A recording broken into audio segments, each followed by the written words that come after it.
Why are there so many shows starring Muppets and dozens of movies too?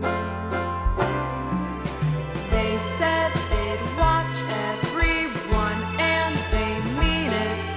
It's something that they've got to do.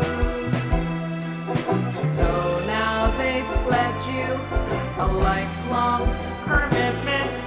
The Muppets, Matthew and Sam.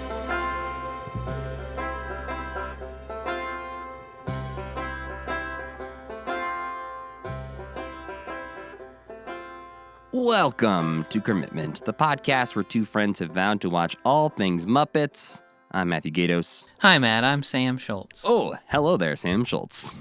This week, we're going through that weird hole in the wall as we dive into the show that Jim Henson created in hopes of ending war. It's Fraggle Rock. And this week, we'll be discussing the first 4 episodes of Season 1 of Fraggle Rock, all of which aired in January of 1983. Was that really his stated goal? It was sort of the overall goal, was that this is an international children's show that will reach people and make people better and eventually end war. Okay. Well, I guess we haven't seen the end. Maybe it's a long game, you know? I mean, we do live in a world that exists 40 years later, Sam, and I hate to report to past Jim Henson, but war is still happening. Yeah, it didn't really work out. It didn't really work out. But before we get into talking too much about this now 40-year-old show as of this week, if you're listening to this the week it came out, got a couple corrections and notes I wanted to drop in here at the beginning. Wait, I have the theme song. Matt was wrong. Yes, I was wrong about one thing, and one other thing just maybe seems weird that we omitted it. Okay. So the thing we omitted was in the Sesame Street episode that we did recently that came out on December 13th, we did not mention the passing of Bob McGrath, which, seems pretty notable. But that's because we also recorded that episode about 3 weeks before he passed away. So That is why. That was not mentioned.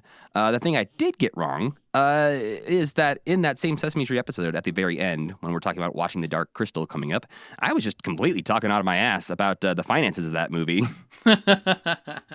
As we went to record the Dark Crystal episode, and I read more about Brian J. Jones's biography of that time in Jim's life and how that movie came about, I didn't know what I was talking about at all. That Jim lost money in some way and that the movie didn't even make that much money, but it did make money, and Jim didn't lose a lot of money, so... Okay, I do think some of that, because I got to the end of that and I was like, Matt doesn't know what he's talking about. I'm just going to trim a little bit of this out. I think you still left the biggest claims in there, so shoot, I think there's okay. I think I still sounded very wrong, at least upon my reflection of the episode. Whoops, Matt was wrong and it was Sam's fault. Sorry. Yeah, it's Sam's fault. He left it in the episode. He should fact check everything I say on this podcast. I saw a very alarming picture the other day of you. Of your me? hand. And your hand was holding a list that said, of all the stuff I have to do for Kermitment. And that list was really long. My list of stuff to do for Kermitment would be about 2 things. It will be record Kermitment and then be finished recording Kermitment. My personal ADHD brain likes to break lists down into the smallest increments. Okay. And so I will have watch episode 1 of Fraggle Rock. Take notes on episode 1 of Fraggle Rock. Watch episode 2 of Fraggle Rock. Take notes on episode 2 of Fraggle Rock, because I need to I need to know each of those things as a separate to do. Mm-hmm. Otherwise, I will forget to do one of them. Okay. Well, my life's complete chaos, so maybe I should do that too. But yeah, that's the main reason I have a very long to-do list, is because each and every thing that I need to do before we record is on that list, and even record. Episode is on that list, and upload audio for Sam is on that list. So, that's a good one to have on the list, Matt, because one has fallen through the cracks a couple times. That's the one thing relating to this podcast that I have full-on forgotten to do at times. It's just we get to Sunday night, and Sam's like, I don't have your audio. Yeah. But 1983, Sam, we are on to another year in the Kermitment calendar here. Another year closer to our births. Yeah, we're getting there. Slowly, but surely. We do have a lot to talk about in 1983, 1984, and 85. So it'll be a while till we get to 87, maybe a year or two. But In 1983, we have some things to look forward to. Mostly the year will be dominated by Fraggle Rock, but this year we are also getting Rocky Mountain Holiday, that aired on May 12th, 1983. Big Bird in China, which was on May 29th, 1983. Don't Eat the Pictures from November 1983. Don't Eat the Pictures. What's that? Yeah, that's a PBS special that is, it's about art, I guess, is the most vague way I can talk about that with getting too much into it. But Okay. it's, I know, a lot of people's favorite thing. Not a favorite thing, but like one of their favorite things. So I'm excited to talk about that. And of course, we'll talk about Sesame Street Season 15 when we get to November 1983 as well. And this year, 1983, is the year where a bunch of video games start coming out for the Atari system. A lot of which we have played and talked about on our Patreon live streams, which if you sign up for our Patreon, you can still go back and watch those old live streams. So you haven't missed anything if you want to go back and watch those. But yeah, those Atari games, pretty bad across the board. I think back on Pigs in Space as being okay. I think that maybe was like the most game-like and competent of the Atari ones. Yeah, and we played a lot of those Sesame Street ones that were just sort of nonsense. They were a nightmare, yeah. Yeah. But we're not here to talk about all of that stuff yet. We'll obviously get to that eventually. Today, we are here to talk about Fraggle Rock. So, Sam, why don't you tell the people what we watched this week?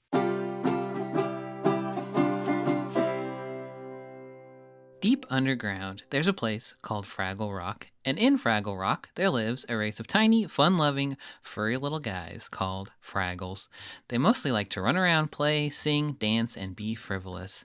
This stands in stark contrast to the other inhabitants of Fraggle Rock, the Doozers, even tinier little green guys, who spend all of their time erecting towers and bridges around the cave, scoffing at the Fraggles' frivolity. Their constructions also happen to be made of radishes and edible, which is good for the Fraggles because it gives them food, and good for the Doozers because since everything that they build gets eaten, they always have something to do. Elsewhere underground also live the Gorgs, a family of big, selfish, troll-like guys who grow radishes that the Fraggles and Doozers steal for their food and for their towers. So the Gorgs are always trying to catch the Fraggles in the act and smash the little creatures. Luckily for the Fraggles, the Gorgs are dumb as hell. Anyway, some Fraggles aren't just layabouts, as we learned in the first episode of Fraggle Rock, entitled Beginnings, which aired January 10th, 1983. Some Fraggles yearn to explore the cave and even the realm beyond the cave, which they know as outer space, and which we know as just like the regular world that we're living in right now. Matt, not this Matt, Not that's me. talking, a Fraggle named Matt, is one such Fraggle, and one day he discovers a previously blocked passage has been cleared, allowing him to venture into outer space. He brings his nephew Gobo to the entrance of the cave to show him that outer space is real. Then Matt tells Gobo that he will be leaving Fraggle Rock to explore outer space and will be sending him postcards of his travels. It'll be Gobo's responsibility to go just past the cave into outer space to retrieve the postcards so the Fraggles will have a record of Matt's adventures. He then dubs himself Uncle Traveling Matt and hits the road. Unfortunately for Gobo, there are a couple residents of outer space residing just outside of the cave's entrance. A human inventor named Doc and his dog Sprocket, who've recently cleared out an old shed to use as a workshop. In fact, it was in this process of cleaning the shed that Doc moved a crate from in front of the cave's entrance, allowing Matt to access outer space. Doc is ignorant of the Fraggles' existence, but Sprocket spots Matt and Gobo and henceforth spends most of his time staring at the hole, waiting for Fraggles to come out of it. So Gobo is brave, but he's only brave by Fraggle standards, so he thinks that a big dog guarding the entrance to outer space is as good a reason as any to flake out on collecting his uncle's postcards, but he feels sort of bad about that decision, so he goes and talks to the Oracle of the Fraggles, a giant talking trash heap named Marjorie who gives out nuggets of wisdom. I think that's generous. No, the wisdom part? Yeah. I don't even remember what she tells him that makes him decide to go get the postcards. Basically, she says, you feel alone? Then don't be alone. Get some friends. Friends help. That's okay advice, you know? That's an all right one. It's better than some of her later wisdom we'll talk about in this batch of episodes. So based on that wisdom, Gobo summons his friends to come with him and stand watch as he runs out, grabs the postcard, and runs back into the cave, which he does with nary a hitch, and the Fraggles celebrate how brave they all are. The lesson of this episode, don't be too afraid to go get the mail. In the next episode, Okay. in the next episode, titled Wimbley and the Gorgs, airing January 17th, 1983, we get to know Wimbley, Gobo's roommate and best friend, who's sort of like the little brother of the Fraggles and always looking to please. One day, Wimbley gets caught by Junior Gorg, the son of the Gorg family, and is about to be smashed when Junior's dad, Pa, the self-styled king of the universe, sees the Fraggle and takes a liking to his bootlicking ways. He makes Wimbley his only loyal subject / his slave, which is going pretty good until Wimbley's friends get caught by the Gorgs while looking for him. And when Pa proclaims that they will also be his slaves, Wimbley realizes the bad situation he's in, breaks his friends out of jail, and they all go back to Fraggle Rock. The lesson? Sometimes slavery feels like freedom. Next, in an episode titled Let the Water Run, we meet Red, another of Gobo's gang, as she prepares for a big swimming exhibition that she's putting on. Now, Red is a major type A personality, and she hates getting help or waiting around for people to do things she knows she could do better, so she's basically planning, decorating, and promoting the whole exhibition by herself, even as her friends beg to help. So Red is planning to swim for everybody in a big pool of water in the middle of the cave, which also happens to be the pool of water that the Gorgs have hooked up to their well. So every day, Pa Gorg gets water for his bath, which empties the pool. Then the pipe bangers, that's sort of like a fraternal order of Fraggle witch doctors, come out and do an ancient pipe banging ceremony to get more water to come out of the pipe and refill the pool. And today is no different, except that the pool does not refill. So Red is worried that her swimming exhibition is ruined, and I guess that all the Fraggles will probably die from not having water eventually. Meanwhile, in Doc's workshop, he's fixing his boiler, which the pipes bang all the time, so he's got to fix it, which means he had to turn off his water, causing all kinds of unseen drama in the caves below his workshop.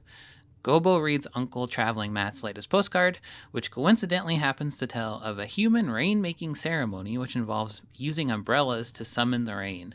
So reading that, Gobo realizes that he's seen an umbrella in Doc's workshop, and Red goes off to get it. But when she gets to the entrance to outer space, she finds that she is too scared to go in. So Gobo shows up and plays it cool until Red begs him for help. And she does beg him for help eventually, and he tells her that all she had to do was ask, and he runs and grabs the umbrella. The Rainmakers use the umbrella in their ceremony, which happens to take place exactly when Doc turns the water back on and the pool refills, and the swimming exhibition is saved. The lesson? Ask your friends for help because people like helping each other. Finally in You Can't Do That Without a Hat, airing January 31st, 1987, we meet Boober, another of Gobo's friends. Boober is a weird Fraggle in that he's sort of grumpy, worries a lot, and doesn't really seem to like having fun all that much. And he's also a huge coward, even as far as Fraggles go, he's a coward. One day, Gobo takes Boober to the entrance to outer space to stand guard, as Gobo gets the latest postcard, and Boober panics when he sees Sprocket sneaking up on Gobo. He fails to whistle in time, and Gobo almost gets captured, and then Gobo gets back in the cave and admonishes Boober very lightly, which sends Boober into a shame spiral. So he seeks out the trash heap for help, but she seems to sort of be having an off day and offers the advice that all you need to be brave is to wear a hat. So Boober loves this advice, failing to realize that he always wears a hat, and that hasn't really seemed to help him at all so far. Boober goes a little overboard with his newfound braveness and yells at a cave monster who roars back, blowing the hat right off his head and onto a passing Doozer. Boober, thinking that he lost the only thing that makes him brave, goes even more off the rails, and his friends go off to find his hat. Gobo sees it moving around, still on top of a confused Doozer, and follows it to the Gorg's garden, where Junior spies Gobo. Boober is watching the whole thing and summons his courage to warn Gobo and help him escape. Gobo returns Boober's hat, but points out that he was brave without it. The lesson? Bravery comes from inside, and also not all advice is good advice. So other than Fraggle Rock, not a ton of notable stuff happened in January 1983, but elsewhere on television, some of the top shows were The A-Team, Cagney and Lacey, Dynasty, Magnum P.I., and Newhart. Johnny Carson is still the host of The Tonight Show, and as of 1982, David Letterman is the host of the show following Carson, Late Night. Another notable thing happening on HBO was that in 1983, they rolled out that famous feature presentation opening sequence, that flies through like the little model city. You'd know it if you saw it. There were like documentaries about it a couple of years ago. And the only other thing we watched this week was a very brief trailer that apparently aired maybe sometime in late 1982 from Uncle Traveling Matt promoting Fraggle Rock and just letting people know, hey, Fraggle Rock's going to be on HBO, everyone, which I think nowadays sounds bizarre to imagine Fraggle Rock being a show on HBO, but that's because we've had Game of Thrones, and they didn't have Game of Thrones back then. This was their first scripted series on HBO, so for them, they're like, I guess this is what HBO is. It's just puppet shows. It's really a weird fit for. I feel like even back then, it's a weird fit for HBO, because it's like to have your first scripted series be children's television. Very like strong choice. Well, and I think that's the distinction is that like Jim Henson never was trying to make children's television. Like he was trying to make family television that everyone can enjoy. Sort of like, you know, the Pixar of their day where it's like, this is for everyone. This isn't a kid's show. Mm-hmm. But that being said, I watched Fraggle Rock growing up on the Disney Channel in the 90s when they reran it. How much about Fraggle Rock do you remember from your childhood? Basically just the theme song, really? Because maybe I turned it off when it came on. I don't think I was like a huge fan of Fraggle Rock. I think I was kind of like a snob and was like, oh, this isn't the Muppet Show, so I'm not interested in watching this. But yeah, like I definitely knew the theme song. I have impressions of the Gorgs mostly in my head. Like I remember them more clearly than other things. And I know I've seen episodes where they like eat Doozer sticks because I just remember little aspects like eating Doozer sticks. And that's kind of it. Yeah, I kind of have, I think, slightly more memory of it because I definitely remember watching it a lot. But I think it was one of those shows that I would have on while I was, you know, playing with my toys and doing other things because I have memories of watching it, but I have no memories of plot points or my favorite character or anything like that. But I definitely remember having it on regularly. I do remember as a child having a crush on Moki. So Moki must have made an impression on me at some point. Which I think in this batch we watched, Moki does very little. So be interested to see. We haven't gotten to the Moki episode yet. It seems like they all get an episode.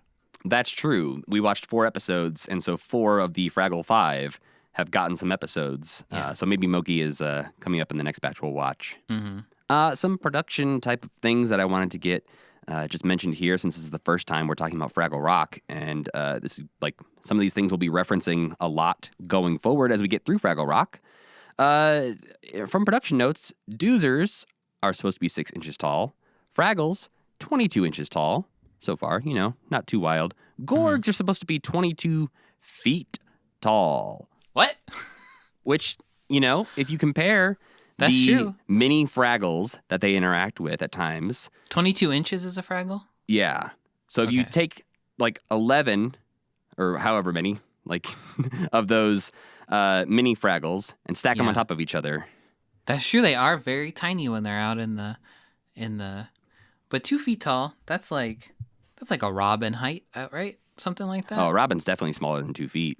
Yeah. Okay. I think Kermit's only like 24 inches tall from flipper to head. You know, I always thought one of the ways I knew the Fraggles most was from the the Muppet Family Christmas. Right. And I always thought they shouldn't be as tall as the Fraggles, but they actually should be, which was like I think I just remember them being tiny by the Gorgs and thinking that the Fraggles were tiny and the Gorgs were people-sized, but the Fraggles are clearly that makes sense. dog-sized. Yeah, I think it makes sense. But if you notice, like when, you know, Uncle Traveling Matt or Gobo goes into the workshop near Doc, Doc does not tower over a little mini Fraggle like the Gorgs do. So that's scary. Yeah. A Gorg could eat Doc. Yeah, a Gorg could just step on Doc easily. Yeah.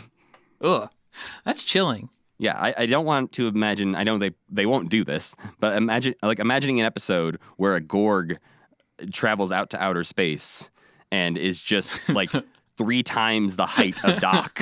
Yeah, not good. No, the military would get involved in that situation. Godzilla versus Kong versus Junior Gorg. Junior Gorg ain't lasting very long in that conflict, but still. He's got traps. He's wily. Yeah. Some other things worth noting about this show. It did air from January 10th, 1983 through March 30th, 1987.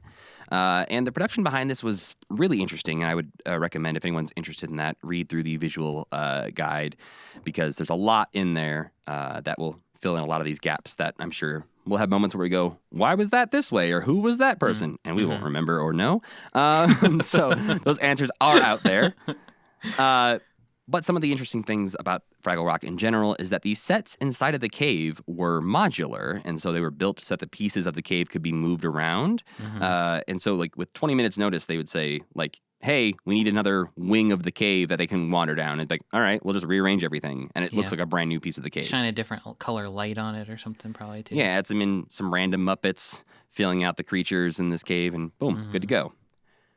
But I think one of the more interesting things about Fraggle Rock that gets to Jim Henson's whole I want to end war thing and calls back to when we talked about this many times, they just refer to this show as the International Children's Show. Because of Duncan Kenworthy, who was the one who sat next to Jim at the christening lunch that they had for Jocelyn Stevenson's child, and was like, hey, you should make a show. He's like, all right, maybe I will. Hey, I love making shows, so yeah, that's a good idea. But they truly wanted this to be an international children's show. And they created it in a way that this could be made an international co-production with lots of other channels. And so the idea behind these co-productions was that all of the Fraggle Rock stuff filmed in Fraggle Rock would stay the same. They would just dub it over in another language. But the Uncle Traveling Matt segments and the Doc and Sprocket segments would be refilmed completely new with a new Doc and new settings for Uncle Traveling Matt. I got so scared when I read this because we don't have to watch all of those too, do we? I mean, technically we kind of do, probably. So, I'm going to say no, just because I don't believe there are, like, easily available versions of those with subtitles. Yeah. I'd never even heard of this until the other day when I was reading while I was watching the show. Yeah, and so I think if we watched them, we would be immensely confused. Although there is a UK version, which we would obviously understand. Yeah, with an old sailor man instead of Doc. It's set in a lighthouse instead of a workshop, which is, again, interesting that they, like, still make those stories tie together. It turned out this didn't go quite as far as I think they were hoping. The full co-productions only traveled to 3 countries. So they did a French, German, and UK one that would produce the local Doc and Sprocket segments. And then the other international versions were just dubbed over what we see. That seems like plenty. Doc is pretty universal. And it was made in Canada, which is like England, America, and France combined. I mean, that might be reductive to Canadians, but I don't know enough to disagree with you, so yes. Canadians, write in and let us know. It's also worth noting that in 1989, Fraggle Rock was the first American TV series broadcast in the Soviet Union. Wow. And this was thanks to Jim's friendship with Sergei Obraztsov, who you might remember from the Puppetry Festival, as the drunk vodka-drinking puppet man. Yeah, we weren't kind to him, but... But yeah, apparently Jim and him stayed friends after that, and that eventually led, 9 years later, to Fraggle Rock being able to air in Russia. Cool. And I guess the show did well if it ran for so long. That's my understanding of it. I know what's interesting is that if you look up production-wise versus airing-wise, you might see 4 seasons of Fraggle Rock versus 5 seasons of Fraggle Rock. The reason that is because I believe it's HBO decided to split the last season production-wise into 2 seasons. And so the last 2 seasons are only 13 episodes each, as opposed to like the 26 episodes of the first couple. And so technically they shot 4 seasons of Fraggle Rock, and HBO turned that into 5 seasons. But the last things I want to mention as far as production notes go before we start talking about our feelings on it is sort of the cast of characters here of who's playing who, because a lot of these people we've talked about before, but we got some newcomers here. So Gobo is performed by Jerry Nelson, who we know as Robin and Floyd Pepper and, you know, a handful of other Muppets that you would remember. He's been around forever. Yeah. He's been around since the pre-Muppet Show days. Moki is performed by Kathy Mullen, who we've sang the praises of before, performed a lot of different characters, and notably helped Frank Oz out with Yoda. Red is performed by Karen Prell, who has been around the Muppet world a little bit at this point, but this is really her like breakout character. Boober is performed by Mr. Dave Goles, performer of Gonzo and Bunsen Honeydew. And Wembley is performed by Steve Whitmire, the future Kermit, but also Rizzo, and many one-off characters on The Muppet Show. So this is basically also his breakout character. Yeah, I mean, he's had Rizzo at this point, so yeah. Rizzo's getting out there. But Rizzo said like one thing in The Great Muppet Caper. Yeah, I feel like this is definitely Steve Whitmire's first, like, main character. And then we've got the Gorgs, who are a little different because there's a person inside of the suit performing the body movements, and then there's a different person sitting off the side of the set performing the voice and controlling the face. So they have like a little, what they call a Waldo, which is like a puppet mouth on a robot that they control like the face movements with. And this is the way they still do it today. Is there's two people essentially responsible for the Gorgs. So That's how they Gorg, did the Ninja Turtles too, right? that's true. I think there was probably like 8 people controlling the faces of those things. But Pa Gorg is performed by Jerry Nelson for the face and voice. But Gord Robertson is inside of the body. Ma Gorg is performed and voiced by Myra Fried, or Fried. Sorry, I think it's Fried. Only, though, for the first bit of Fraggle Rock, I think maybe the first season. Eventually, Cheryl Wagner will take over the voice and face for the rest of the series. And Trish Leeper is inside of the suit. Junior Gorg is performed by Richard Hunt, as you can probably tell if you pay attention to Junior Gorg. But inside the suit is Rob Mills for the first 4 seasons and Frank Meshkulit for the 5th season. Doc is played by Jerry Parks, a man we have not seen before, except for in our many times of watching Muppet Family Christmas through the years. Yeah. Sprocket is performed by Steve Whitmire as well. Marjorie the Trash Heap is performed by Jerry Nelson. And then Philo and Gunge, the Trash Heap's little minions, are performed by Dave Goles and Richard Hunt. The Doozers are performed by almost just everyone. Gets a hand on a doozer and gets to perform a doozer. And then the songwriters behind Fraggle Rock's songs and theme song are Dennis Lee and Philip Balsam.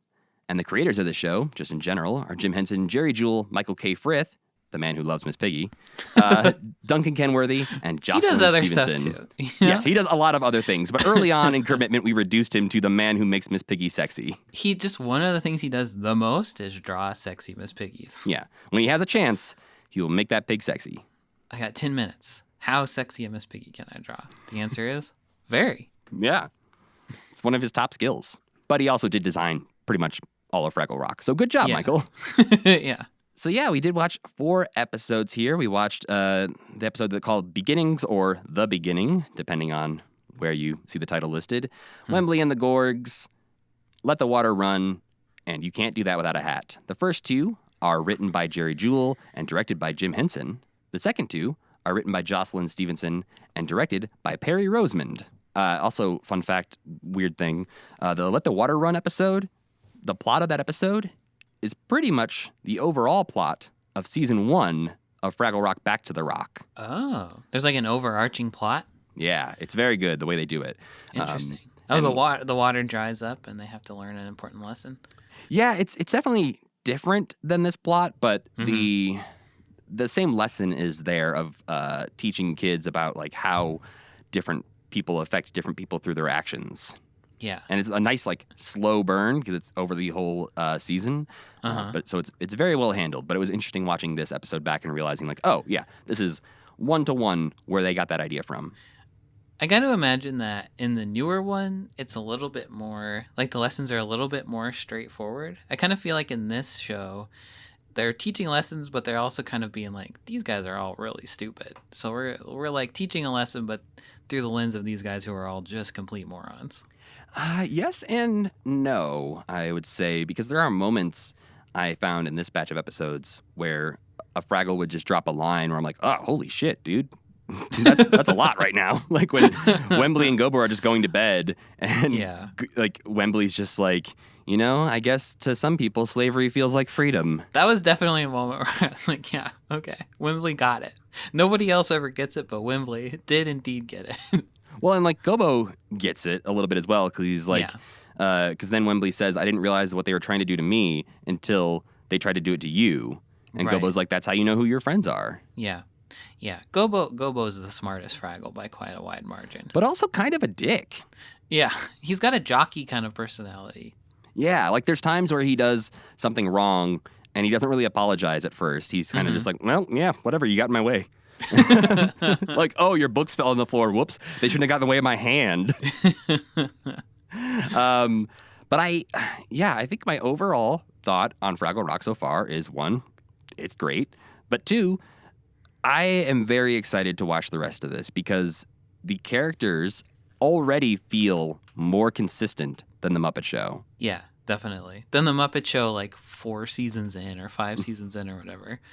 First of all, it reminds me so much of Tales of Tinker D that it's like feels like a return to form, kind of, or like it's nice to see them finally get to do something that I know that they wanted to do at the very beginning and finally have the resources to do it.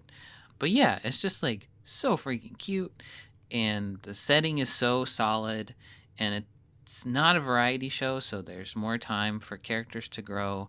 And there are songs, but they're like the kind of songs that I like that kind of weave into the story and move things along. And the songs are really good too, and they're like original songs. But yeah, I had a very good time watching this. Yeah, I was a little worried because we're doing 4 episodes at a time, and we've got a lot of Fraggle Rock to talk about in the next couple of years here on Kermitment. Yeah. And so I was a little concerned. Obviously, I've heard a lot of people sing the praises of Fraggle Rock, but I had never watched enough of it as an adult to know how I was going to feel about it. But I, so far, am, I think, more excited to watch the rest of Fraggle Rock than I was even to watch the rest of The Muppet Show. Yeah, because after the first few Muppet shows, you're like, oh God, what have we gotten ourselves into? Well, also, I feel like you're, as much as we do enjoy, especially the later seasons of The Muppet Show, at a certain point, you kind of get it. Like, you kind of know what to expect every time. Yeah.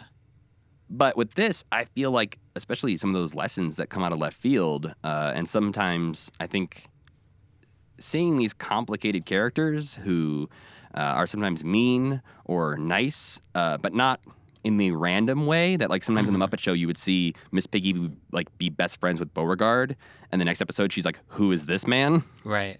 Like, we get a consistency here where these people actually feel like a family, and friends, like, who have known each other forever, and right, and like who care about each other, even though they sometimes might be jerks to each other. Right. But that's the and there's lesson going to they be need to less, learn.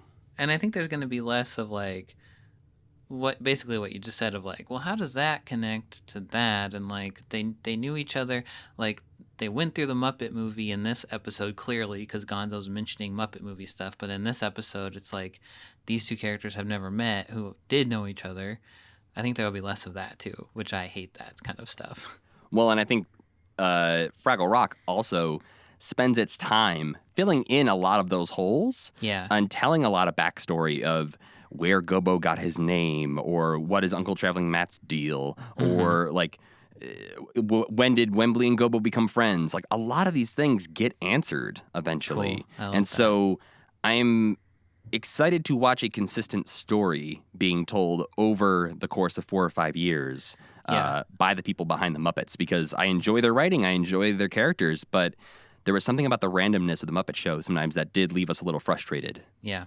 I'm also rewatching Gilmore Girls right now, and this show kind of reminds me of Gilmore Girls in a way. Because one of my favorite things in a show is when they're set, or like Northern Exposures, like when they're set in a weird little town where people do things a weird little way, and there's always like a celebration that they have to talk about that's like goofy. So like the Pipe Bangers coming out, I was like, hell yeah, I'm going to love whenever it gets into like what these weirdos do down in Fraggle Rock all day. And I think we see a lot of that. I think there's a lot of random visitors to Well, they already Fraggle had Rock. a town meeting that went horribly awry, just like the Gilmore Girls. That guy is the Taylor Dozy of Is Fraggles. that the world's oldest Fraggle? It's not. That's just an old Fraggle. I also, the one thing I found surprising here, which I think just because of, I guess, the bias we've had in talking about different writers and the way they write the Muppets, I always assumed that Jerry Jewell would forever be my favorite writer of the Muppets. But I found, watching this batch, that the Jocelyn Stevenson episodes were my favorite too of this batch of 4. And she wrote the 3rd and 4th episodes. Yeah. Mine were a little bit more mixed, I think. I think there were jokes in the first 2 that I thought were more funny. Like when Uncle Matt was like, "Here, you can have all my books and stuff," and he just throws them on the ground. That felt like Jerry Jewell, classic Jerry Jewell, or like little asides in the first 2. But the second 2 were more insane, I guess, kind of, in a way that I liked. Those feel more like what I think the rest of Fraggle Rock will be. And I think Jerry Jewell did a great job of setting the world up in episode 1. But I'm kind of more excited to see these episodes written by other writers, to see what they do with the world and how they tackle certain subjects. And I think that's something that in the new Back to the Rock series, like getting back to what you were saying about how they teach the lessons, there are definitely episodes where they do this kind of subtle thing where the audience doesn't get like spoon-fed things, and the Fraggles are sort of figuring stuff out, but they're not also saying that like, oh, thank you for teaching me about this today. Because there's a whole episode about consent in Back to the Rock, and how like Red deals with this idea of like trying to make friends do things, but then when something is done to her that she didn't want to happen, she realizes why that was a bad thing. And so like it's teaching the lesson of consent to kids, but it's not like, saying, hey guys, this is about consent. Get it? Yeah. Yeah, and I guess that is kind of what makes it not just like a children's show, because the characters aren't standing there talking directly at the screen, recapping what they have just learned that day, which I feel like it's like a Nick Jr. kind of thing to do, sort of. But but this has a little bit of a like, who is this made for exactly kind of air to it. Because yeah, I mean, like, I don't know, who is this made for? I mean, it's definitely aimed towards a younger audience, but I think it's aimed towards a younger audience in the way of like, parents will appreciate this, and parents can watch it with their kids in a way that they will enjoy the stories, enjoy the characters. Because there is some like weirdly, not dark, but like there's some personalities in Fraggle Rock that I think wouldn't happen necessarily on a children's show today. Like when they call Boober a worthless coward over and over. I love that so much. I also feel like just Boober in general is a bit dark of a character for a children's show. Yeah, there's like nothing good about Boober, basically. Except for he's hilarious. Yeah, he is funny, but he has almost no there's even that part in the one where they're all becoming slaves and like they're about to be smashed, and Wembley has to like say a good thing about all of them, and he gets to Gobo and he's like, I don't know, he's got weird hobbies, basically. Like, Boober, you mean? Or Boober, yeah, he's like Boober, and Boober, he knows stuff about stuff that's cool to him. Yeah, well, I guess I can't just squish one of your friends, so I'll let him go too. Yeah, he's like, Gobo knows the caves, Moki knows songs, Red knows games, and Boober, well, he knows special stuff. Speaking of that episode, and this is the second episode with Wembley and the Gorgs in that moment are putting the Fraggles on trial, and they go away and come back in these amazing barristers' outfits that I love the Gorgs so much. I hate Junior Gorg. What? But I like Ma and Pa. Why do you hate Junior? Because his voice is annoying to me. Oh. He's got Beauregard disease a little bit. He's not as bad as Beauregard, but he's just so, like, I just don't, his voice just grates at me. That's mostly what it is. As a character, conceptually, fine. And I do like, they're very funny. They think they're the king and queen of the universe, I think is great. But of everything, when he shows up, I'm like, oh gosh, this asshole. Which I guess is how the Fraggles feel too. Yeah. That's what they're saying before they poke their heads out. They're like, ah, damn it, this asshole.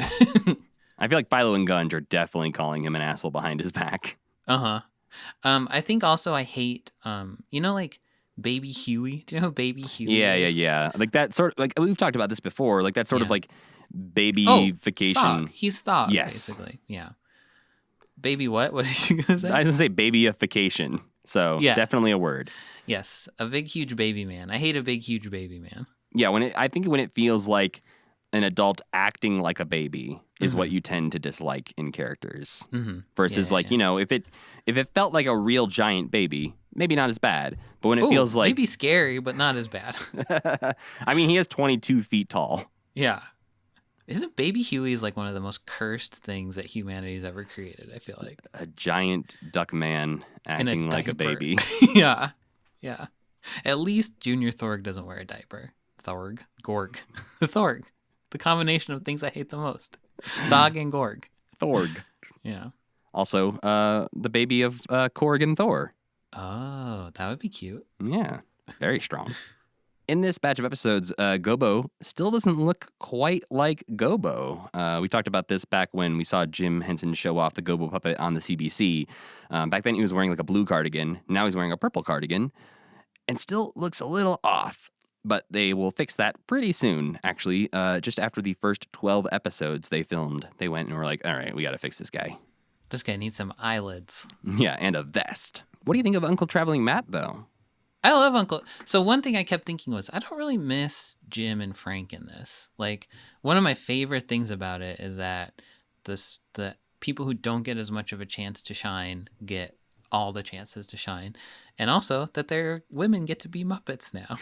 That's very exciting. Yes, there's multiple women working on a show. Yeah. And I like him popping up every now and then. Like, I think those are a fun little palate cleanser for the episode that kind of like break it up in a satisfying way. And I think his things are genuinely funny. I think I could see by the end of all of it being like, oh, okay, what kind of dumb thing is he gonna misunderstand this time?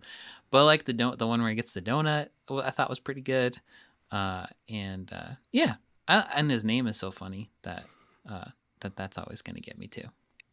I love that he's like, call me Uncle Traveling Matt now. I like the concept that like the Fraggles kind of get to choose like their thing and get to name themselves like after the thing that they do. Well, yeah, because it's when they perform "Follow Me," which is a song that apparently will come up multiple times in the future. It sort of becomes Uncle Traveling Matt and Gobo's signature song, and it's like at the end of them singing that song, he just is like, think of me as Traveling Matt. And there's like this little like piano cue where it's like, this is an important thing that's happening. Yeah. But I suspect you love Traveling Matt, right? Because he's named Matt. As a kid, that was all it took. Yeah. As a kid, I have much older sisters. They're 13 and 17 years older than me. Mm-hmm. And one of them had a kid like a year and a half after I was born. So I have a nephew who is just, a year and a half younger than me. So as a kid, I was exciting. Uncle Matt. Yeah. And I remember having like the little, like the Fraggle Rock children's books are things that a lot of people I think had. Mm-hmm. And I had, like, the only one I can clearly remember is like one with Uncle Traveling Matt as like the main character. Oh. Because I was like, yeah, that's me. I'm Uncle Matt. I'm an old man with a mustache and a pith helmet. Someday, Sam. You have a mustache. Yeah, I just got to buy myself a pith helmet, which seems pretty easy. I also just like the character of Uncle Traveling Matt because he gets to be like singular in his point of view. In that, like the Fraggles, whether they love him or hate him, some of them hate him, sort of trust him that he is telling the truth about what he is seeing. Uh-huh. They don't go like, that can't possibly be true. Because he's the only one venturing out, they're like, wow, the outer space sounds wild. And like we get to see his idiocy on display and like how much he's misunderstanding things. And so it's that whole combination that, like you said, maybe at some point could get annoying. So far, I think the writing on those segments is pretty tight. And so I don't mind them yet. But just the umbrella one really got me. Where he's talking about the ritual of humans where it's like they stick their hand out for some reason and they use an upside down bowl to summon the rain. I like that one too because it helped. Like when I was writing the plot synopsis, I was like, oh, how does the water come back again? Then I remembered that Uncle Matt's like something he saw made them be like, oh yeah, this will help us. I thought that was kind of cool. My favorite thing about that too is that it doesn't really. Oh yeah, right. There's this whole buildup about like you have to use the umbrella. You have to go. Red has to go retrieve it from the workshop to use this thing for a sacred ceremony. And so like it's this whole thing between her and Gobo about like getting this, asking for help, all this stuff. And so she goes and gets it, brings it back to the archbanger, and his first thing is like, it's a stick I can hit things Great with. stick, yeah. And all of it is completely besides the point of what's actually going on. Yeah, because she's like, no, it's for like a ceremony. He's like, I know a banging stick when I see one. Yeah. So I love that, like, no matter how, like, that the important lesson of this was Red admitting that she's scared and Gobo sort of using his passive-aggressive ways to get Red to ask for help. He really was, yeah. Being nasty in this one. You need help. Interesting. Weird. I didn't realize you needed help. But the fact that it's still, like, the lesson is learned. They both grow and learn from this. But at the same time, they get back and on the rest of the Fraggles are just like, whoa, a beaten stick. Yeah. And at the end of the day, Doc just turned the water off. It's going to turn it back on. Yeah. They have no influence on their universe at all. Well, they do and they don't because, like, obviously, like, the pipe banging is the thing that is annoying Doc. Yeah. And so he's trying to stop the pipes from banging, but he doesn't know that the Fraggles are the one banging on the pipes causing this whole issue. Right. So they're all influencing each other because obviously the reason the water goes away every day is also because Pa Gorg is taking his bath. Uh-huh. And you said the Gorgs live underground. I don't think. I just assume they live in a cave with a really tall ceiling. Yeah. And a moon. They have the moon. Don't they have the moon? But we have Google Image satellites, so we'd be able to see where they live. Maybe it's like a Truman Show situation. They have like a little dome or something that they live in. Yes. Yeah, I don't know where they're supposed to live, but if they lived in the above ground, people would see them. But they have a well that goes down to Fraggle Rock. Right. They live above the Fraggles.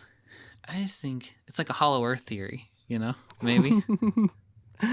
Also like Kong versus Godzilla.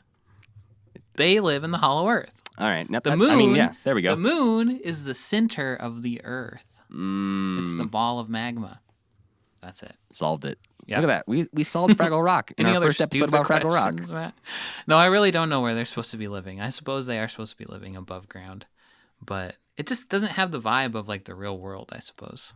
Yeah, it feels almost, I think Muppet Wiki even says sort of non-committally that it's sort of like an interdimensional portal situation. Like these holes into Fraggle Rock can pop up anywhere and take you all different places. So like this one that just happens to lead up to a Gorg's garden, and one leads to, Ma Bear's house in Muppet Family Christmas. I was gonna say, like the same hole can take you to Doc's or it can take you to Ma's house, which I can buy that. That doesn't bother me too much.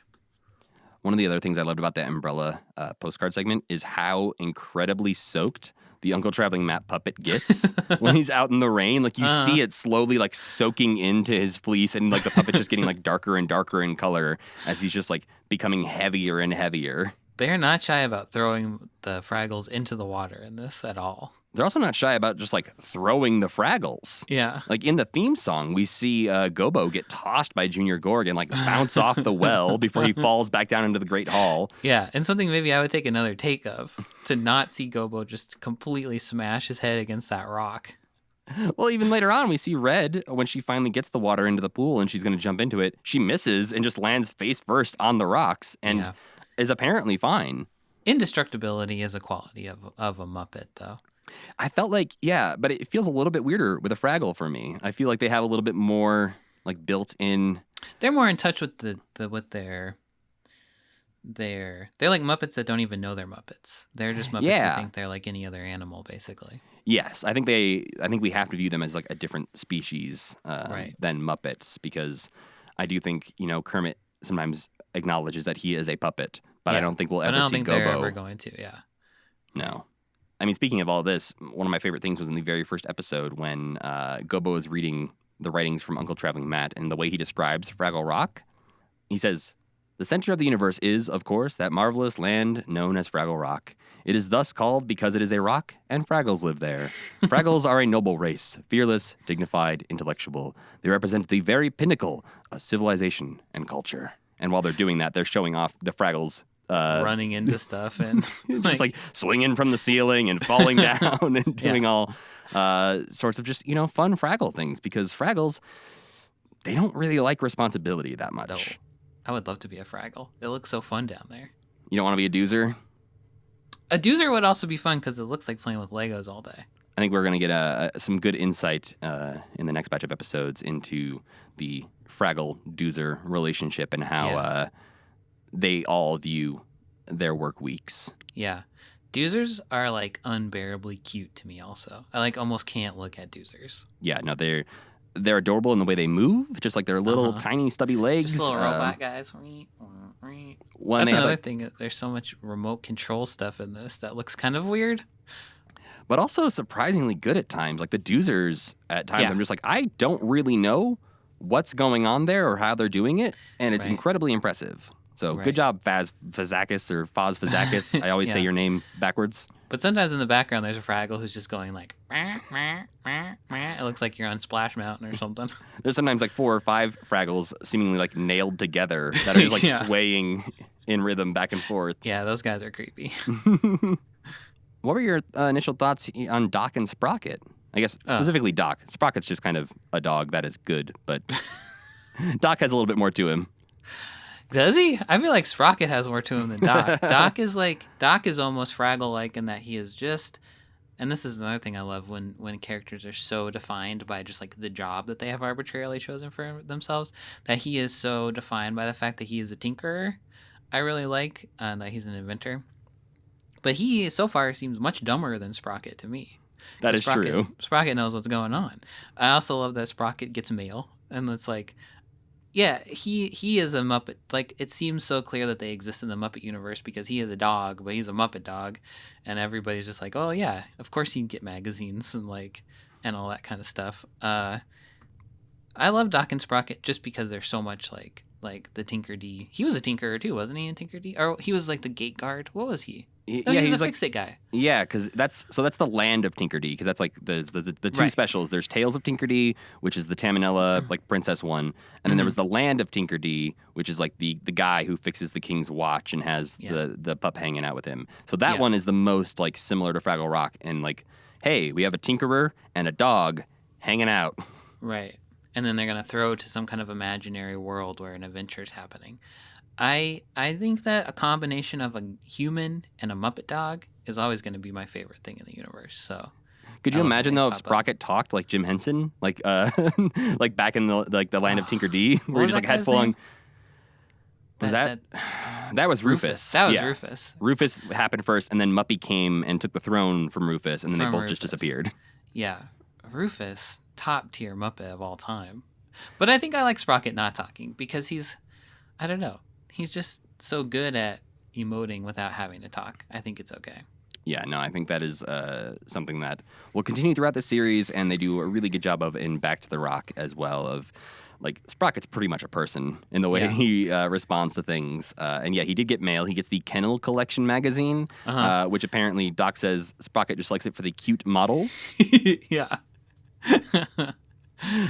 Which also leads to like one of my favorite running things is just Doc constantly being, "Why are we always getting postcards for a Go Bo Fraggle?" That is such a thin premise for him to have to go out, because he's gonna get mail for this guy for 5 years and not just. I have a feeling they'll do something with that at some point. I have a feeling that there'll be moments where he maybe doesn't throw the postcard out, but he like sits it on the workbench instead, and so Gobo has to get up on the workbench and steal it instead. Right. Yeah, Doc, another thing about Doc is that he's always so mad. He's always yelling at poor Sprocket. Sprocket's just trying his best. He's a friggin' dog. But it reminds me of when Willie yells at Alf, how mad Willie gets at Alf. You know? He's just like, calm down, you're old. Your brain's gonna pop. Maybe Doc's a lonely man. He only has Sprocket, so all of his emotions are unfortunately let out towards Sprocket. That's also what I was wondering. Does he only have Sprocket, or is that like his man cave? Oh, no, I feel like this is his entire life. Because at the episode with the water, he seems like he's going to go shower in the workshop. I thought he was just building the shower so that Sprocket could shower. He really only says, Sprocket, you can take a shower. Well, at the end, he comes in to borrow Sprocket's soap, and he's like in a robe and stuff, and he's going to go take a shower. And he walks off like away from the door to the workshop. He doesn't go in that door. Oh, I thought it was like a shed in the back of his house. I think it is. But apparently he's just built a shower, a shower out there so that he never has to go into his house. Because he hates his wife. Maybe it's like, when Richard and Emily break up on Gilmore Girls, and That's Richard goes exactly and lives what I was in the going pool to say, house. Matt. But I didn't want to say it because you'd be like, not everything's Gilmore Girls. It's like that tweet that's like a person who's only seen Boss Baby. You know? It's like person who's only seen Gilmore Girls getting a lot of Gilmore Girl vibes. But I am. Yeah, it's like, this is Doc's pool house. Yeah. And he needs everything out there. He needs all his amenities so he doesn't have to go back in the house. Yeah, because his wife's pissed at him. Maybe she's allergic to dogs, and he's like, well, I choose sad. Sprocket over you. One thing I wanted to call out is we do see a lot of random creatures strewn throughout the caves here. Mm-hmm. And one of them is an old friend of ours, Sam. Sure is. It's food. Yeah. He's just full center, too. I think he pops up in the very far background a couple times. Yeah. But then in the last episode, he's just right there. Yeah, he's like a scary monster in one of the caves. But we do see him a couple times just passing by in the background. But, man, food is just the weirdest one of the Muppets who has been around the longest, but is also like the least noteworthy. Should we remind people who Food even is? Yeah. So Food is a Muppet that's just called Food because their first appearance is on a Land of Gorch sketch on Saturday Night Live back in 1975. And it's just this weird, random, lumpy, spongy-looking thing that's at the Christmas party for King Plubis. But then the puppet shows up again as a trumpet player on The Muppet Show. And then continues to show up in the background of like the Jim Henson Hour and Fraggle Rock. So this puppet that just looks like leftover foam from other puppets continues to show up for like almost 20 years. I think King Plubis, in fact, rips pieces off of him in that, right? I believe so, yeah. So that's why, like, if you look at the pictures of Food originally, he has like sort of two big spikes coming off of his forehead. And then in Fraggle Rock, he's only got one. Yeah. Because King Plubis ate the other one. Yeah. Does King Plubis live in Fraggle Rock, perhaps? Ooh, that's...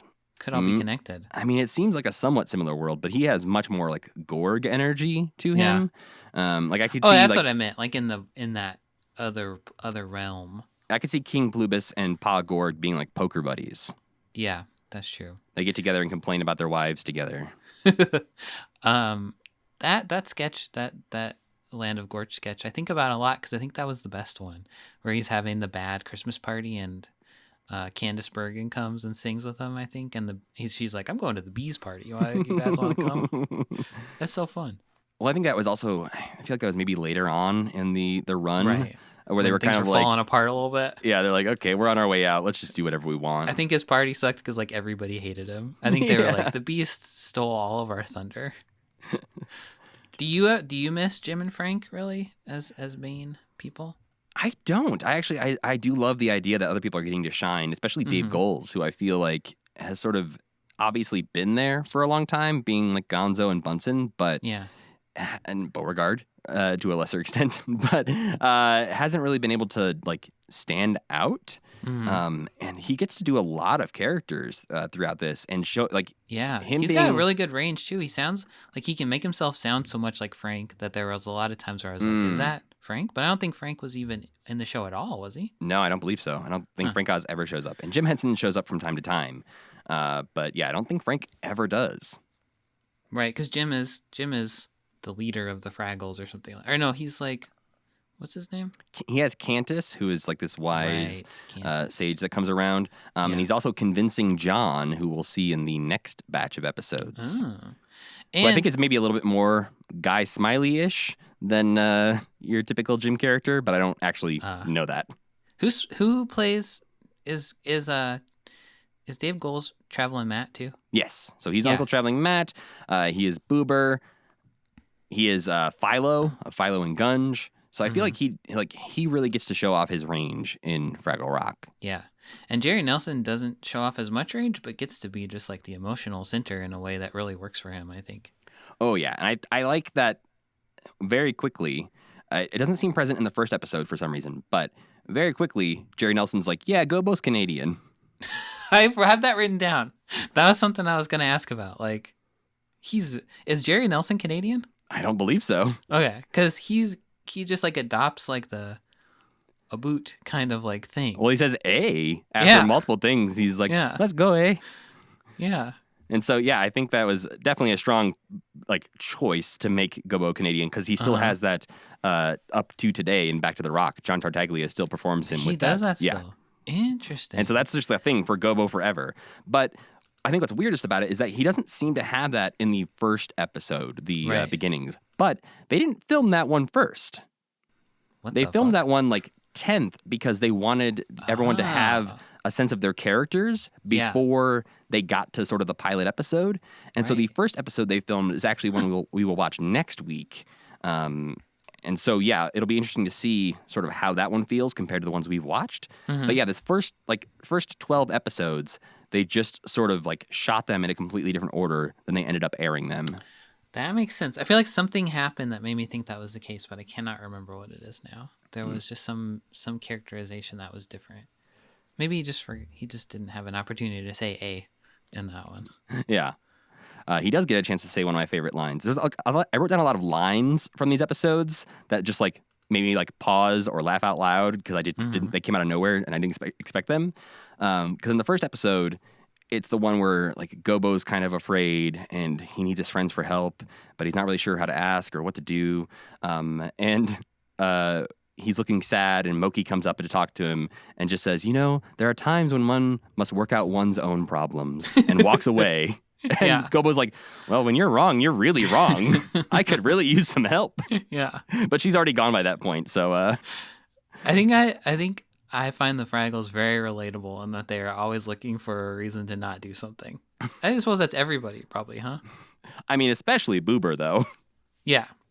Especially Boober. At one point in the episode where he loses his hat, they want to call a town meeting to solve this problem. And he's like, I hate meetings. My life is ruined, and they call a meeting? It's a cruel business. Yeah. He also is like, I hate meetings. And all the other Fraggles go, well, we love them.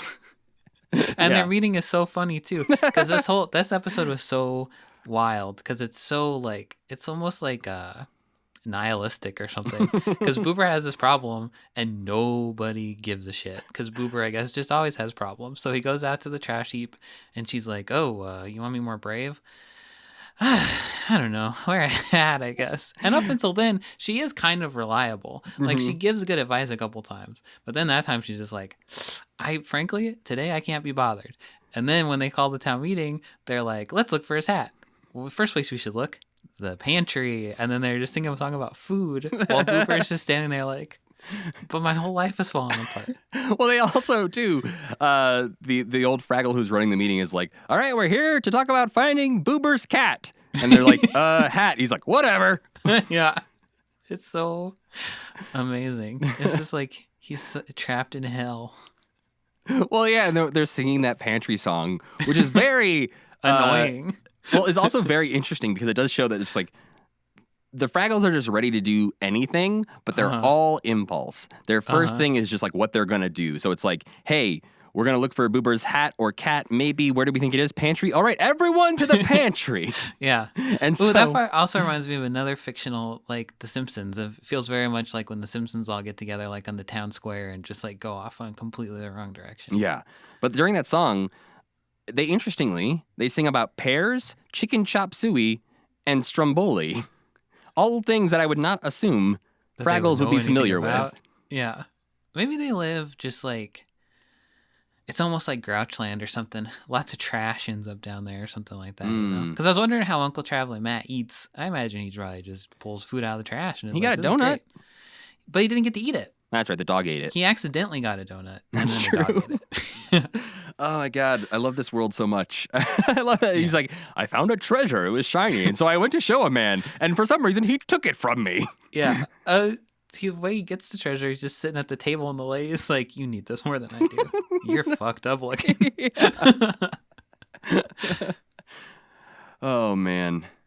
At one point in the episode where Boober's hat gets lost and it like lands on a passing by Doozer, that also leads to the Doozers' towers being messed up because at one point Moki remarks that like all these buildings are identical, and later on she's like, all these buildings aren't identical. They look like shit now. And the Doozers are like, shit, you're right. What happened? And so they do a Doozer roll call where we get to hear some Doozer names for the first time, and we get Angle, Board, Flex, and Derek. Well, a derrick is like an oil derrick. Yes, but in the context of just like Angle, Board, like... Flex, Derek. Yeah. But yeah, Flex is the one who's under Boober's hat and, doesn't seem completely put out by it. Just keeps wandering forward, doing his job. The lights went out, so, But he wanders into the Gorgs garden at one point and he's like, I need a sign. Show me a sign. And he goes 6 3/8, which is clearly Boober's hat size, apparently. Which doesn't seem right. 6 3/8 is like an adult human's hat size. Well, they have big heads because they're cartoon guys, And his hat's too big for him and goes right over his whole head. That's true. Maybe it is. Whose hat is that? Did he just find a hat somewhere? Yeah, they live in a place where all the trash ends up, I think. All right. At one point, Doc makes a terrifying barrel scraper, which apparently is a necessary device that he needs to invent. And it takes 685 nails nailed into a piece of wood and then attached to a jackhammer-like device to scrape the bottom of the barrel. Yeah. That's why he's inventor of the year. I had to look up some barrel terms during that episode because he also makes a stave shaver, which is the thing that Gobo steals. And the stave shaver, well, I don't think that's necessarily a real thing. The stave is the part of the barrel that's like the actual wood planks that like make up the curve of the barrel. You probably do have to shave a stave. Why does he steal that? For no reason? I think it just falls down when he's running out, and he's But like, it doesn't "This like is come up interesting." later, right? He just takes it. They don't use it for anything, I don't think. Yeah, I'm trying to remember, and I feel like it must, but at the moment I cannot remember if there was a purpose for it. Yeah. Going back to the Let the Water Run episode, at one point we sort of see Pa Gorg naked. He's taking his bath, and at one point he stands up to proclaim something, and then looks down and covers himself with a shield because he realizes, oh no, I am nude. Because he doesn't. Does he not? Does he wear pants? He doesn't usually wear pants, though, right? He's got like a robe-like situation going on. Yeah, but his crotch is out in full display. I guess you're right. Yeah, he kind of wears like a belt and then like this robe cape-looking thing. So Yeah, he's not any more nude than he normally is. right. But If Kermit anything, has this is also less been... disturbing. Yeah. Yeah, it's like Kermit's stance on nudity. It just depends on if he realizes he's naked or not. What do you think of the songs throughout these episodes? I thought they were all fun. I thought there were some that were like really beautiful. Like all the ones in the pilot episode, I think were really nice. And then Wembley's little song is really sweet too. Yeah, his Here to There song that he's just sitting in his room singing about I'm here, so I'm never there, but when I'm there, I'm not here. Yeah, I didn't expect him to be such a sad little guy. And I think that's what I do love about the Fraggles is that we see those like what I would call gonzo moments, but from all of the Fraggles. Like we get moments of real like sadness or anger or like all these different emotions from the same character. Like we don't have to have like like they all have sort of an archetype, obviously. Like Wembley's whole thing is that he just goes along with the crowd. He agrees with everyone. Gobo got sort of this jock leadership energy. Boober's the depressed one who likes to do laundry. Red is the type A, like sporty one who's just like charging in. Moki, we haven't really met Moki yet, but She's clearly a burned out hippie, basically, right? And she's a little bit self-centered, I think, it seems like. But like, I do enjoy that we also get those other glimpses into their personality to reveal that they are not just the the depressed one who likes to wash socks or just That's the what type makes A. Gonzo the best Muppet. Exactly. He's got all those different moments. And so we got a bunch of gonzos now. Yeah. I don't think any of the songs will ever annoy me that much because of the fact that they're woven into the plot. So they're not going to like bring the whole thing to a screeching halt because they're getting them from one place to another. And it's not like the Muppet Show where it's like, oh, I'm excited about this backstage plot. And then all of a sudden you have to listen to like some like old jazz standard or something and be like, okay. That's true. We don't have the music hall songs that people who are 80 who live in the UK know, but nobody else is aware of. Yeah. But I think it's very impressive that they write so many freaking songs. Yeah, and there's I think the only songs that sort of seem a little out of place are there's a couple that happen sort of randomly, and this actually reminds me, the stave shaver does get used later on because Moki gets it, and she just starts banging Doozers on the head with it. It's a Doozer gong. That's what it is. Right. But that's Moki's first instinct is just like, what if I just hit the Doozers on the head with this thing? And then she's like, that makes a fun noise. Let's make a song about that. Yeah. And then there's that other one where they're just kind of like scatting as they walk down the, like, I think when Boober's like feeling sorry for himself. The Inny Minnie Cow Cow. Yeah, don't be sad. Just sing this stupid song. But I kind of like that too because it's just like, that's just how they're living their lives down there. Well, and the way it's set up made me think like, oh, this must be a thing that like the Fraggles do every so often. Like this feels like a really like set up thing, but apparently that never comes back. What, just singing Minnie Minnie Cow Cow? Yeah. Kind of thing? Oh. Like to me that felt like an established like, hey, Fraggles do this from time to time. This is like an old classic Fraggle jam that like we sing when we're sad. But nope. That would be fun.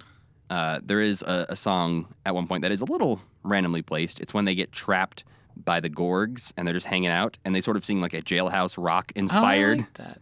Kind of like a little too inspired, maybe.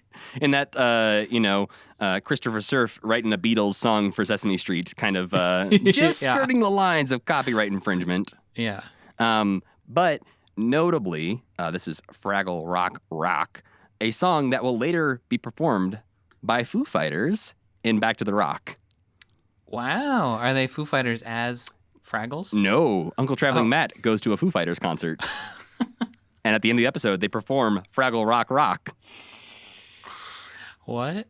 Yeah, which actually, it led to, when Back to the Rock came out, there was some articles about, like, Foo Fighters wrote a song about Fraggle Rock.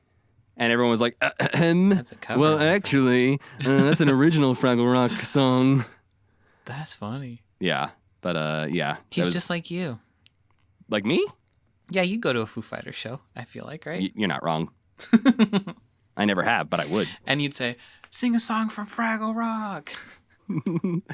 Okay. We get to learn about Doc's neighbor, Mr. Schimmelfinney, in this batch of episodes, and he will be a recurring off-screen character. But his cat, Fluffinella, will be an on-screen character a few more times, but mostly consists of off-screen roles as well. Right. Basically the same relationship Snoopy has with the cat next door. You know? Yeah, but a little bit more violent in this case. The cat next door eats half of Snoopy's doghouse every time. Right, but in this, Oh, yeah. it does Fluffinella try tries to murder kill Sprocket. Sprocket. I guess the cat never gets her paws on Snoopy. And we see a violent altercation between Sprocket and Fluffinella, where Sprocket is like yelling out for help, and Doc's just like, "Oh well, you two messing around." You'll get used to it, Sprocket. One of the other lines I really liked in that episode is when Boober goes with Gobo to go get the postcard, and Gobo's like, "I'll just mosey out there and get my postcard," and he like sprints out, and Boober's like, "That was a very spirited mosey." I miss that one. That's fun. But that's also the moment when Gobo runs back in, he breaks Boober's lucky walking stick, Yeah. and he kind of doesn't care. That is when he's like, well, yeah, you were in my way. Yeah, Gobo has like the Leonardo energy where I'm not really sure. He's like hard to wrap your mind around a little bit. That is very interesting, depending, because of a fact I will share with you later in our Muppet of the Week segment. Okay. Excited. If it has to do with the Ninja Turtles, I'm into it. It does. I love, we talked about this a little bit earlier, but like the Gorgs as characters, I know you said that you didn't love Junior Gorg so much, but the parents, I think, are just, especially Pa Gorg, is just such a big old dummy that he has like big, big King Gosh Posh energy. Oh, yeah. Where his like self-importance is just like, obviously everyone should be bowing to me. We're our loyal subjects. Let's prepare for Yeah. war. All this That stuff. didn't occur to me. I definitely could see him talking in that exact same voice. Yeah, if He kind if of Jim does. did him instead of Jerry, Right. it would just be King Gosh Posh, I'm sure. Yeah, I like that guy. I'm not quite clicking with where the Gorgs fit into the whole thing quite yet, but maybe just because of like these guys are too much like Thog, kind of off-putting. Speaking of off-putting, Ma Gorg's character will be remodeled after about 12 episodes. Her eyes are crazy. Her eyes are just like staring off in like this 1,000-yard stare. They have no eyelids, no real emotion to them, and so they actually do change up her look a little bit at around the same time they change up Gobo's look. It was a weird choice in the first place to do that, especially when the other two Gorgs have eyelids. Yeah, she feels a bit like an older, like a splurge, Thog, Thig kind of era Yeah. Muppet. I also want to note, I love the cute little mini Fraggles. Oh my god, that was one of the first notes I put down when a mini Fraggle first popped out. I was like, what? How did they make the cutest little puppet of all time? Well, and they look, like obviously you can tell they're a little different than the normal puppet Fraggles, but they are surprisingly close to a normal puppet Fraggle, even though they're probably 8 inches, 10 inches tall? Yeah, and they have really good like little articulation and they look great. The illusion works really well. Yeah, I think after just watching Emmett Otter's Jug Band Christmas again and seeing the robotics and remote puppetry in that, which is a little rough, seeing this thing that happens just a few years later, they've come a long way in the robotic puppetry. What year was Emmett Otter? it's confusing because of like when it was made versus when it aired, because it was made in 77, but it didn't air in some places until like 1980 or 1981. Wow. So like, yeah, so it took a while to get actually, shown off. Gosh, Emmet Otter looked great too. I feel like in a weird way, the Muppet Show was really the anomaly of their career. It was like that is such a weird thing compared to everything else they did. Is so much a more like Emmet Otter, like low key, like chill vibe. And the Muppet Show is the thing that's just like crazy. That is so different than everything else. It's almost like, how we talk about what Muppets become the most popular Muppets, and it's often like Animal or Beaker. And it's almost like the Muppet Show is the Animal or Beaker of the works of Jim Henson, if that makes sense. Like, it's become the most popular thing, but it is also not the most, like, dense or interesting. Right. We really cracked it open just now. It's a bizarre metaphor that would not make sense to anyone outside of the Muppet context of Show this is the conversation. animal I think it makes perfect sense. You have to listen to all 100-something, 80-something episodes of this show, and then you'll get it. Yeah, you really got to follow our journey through the Muppets to understand what that last few sentences just made, like how they made any sense at all. I do enjoy Boober's consistent pessimism. Well, you mentioned a couple episodes ago that he's like more what Dave Goelz is, and that is a weird, like, trying to square that is weird. But I guess Gonzo is, like, Gonzo's not pessimistic. Yeah, Gonzo's so different than this. Yeah. I just feel like that would be who Dave Goelz really was. But I guess that's maybe who Dave Goelz wishes he was. Yeah, maybe that was like Dave Goelz as a kid. Yeah. He was like, I'm going to jump off shit and break some bones. And as he gets older, he's like, I don't want to go outside. Jumping's hard. I mean, yeah, like he has the line in the first episode. He says, it's always exciting in Fraggle Rock. That's what's wrong with the place. Yeah. I also liked in the first episode, Doc has a line at the very end where he's just like, I'll patch up that hole someday. And he never does, He right? never will. That would be a big problem for the show. Were there any characters, I know you mentioned Junior Gorg sort of was wearing on you already. Were there any other characters that you just didn't like? I think Gobo, actually. I think of all of them, Gobo's the one I would want to hang out with the least, because he just seems like... he seems like, what's the word you said? Reverse psychology. He's like passive aggressive. Yeah. He seems like just the fact that he always knows more than he says and kind of manipulates people a little bit, I think is very irritating. But I think he's a great character. And I think I was so hard on Jerry Nelson when this show started. But now I love Jerry Nelson. I think like Emmet Otter and Robin and Gobo are like, his voice is just so great. How could you top that? Which is voice? Is interesting because you did not like the sweetness of Robin early on. And Gobo is probably the closest to Robin that we've had outside of Robin.